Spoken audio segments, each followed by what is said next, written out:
সুকুমার রায়। সুকুমার রায়ের জন্ম 1887 সালের 30শে অক্টোবর। তার পিতা ছিলেন উপেন্দ্র কিশোর এবং মাতা ছিলেন বিধুমতী দেবী। সুকুমার রায় জন্মেছিলেন বাঙালির নবজাগরণের স্বর্ণময় যুগে। তিনি প্রথমে প্রাথমিক স্কুলে শিক্ষা লাভ করার পর কলকাতার সিটি স্কুল থেকে এন্ট্রান্স পাস করেন। সুকুমার রায় ছিলেন একজন বাঙালি শিশু সাহিত্যিক। তিনি অনেক বইও লিখেছেন। আবোল তাবোল, হযবরলা, পাগলা দাশু, নাটক, চলচ্চিত্রে বিশ্ব সাহিত্যের সর্বযুগের সেরা ননসেন্স ধরনের ব্যঙ্গাত্মক শিশু সাহিত্যের অন্যতম মনে করা হয় তাকে। মৃত্যুর শতবর্ষ পরেও তিনি বাংলা সাহিত্যের সবচেয়ে জনপ্রিয় শিশু সাহিত্যিকদের মধ্যে অন্যতম।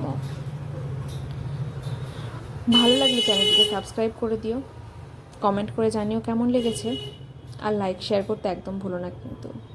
ভিডিওটা শেষ পর্যন্ত দেখার জন্যে তোমাদের অসংখ্য ধন্যবাদ।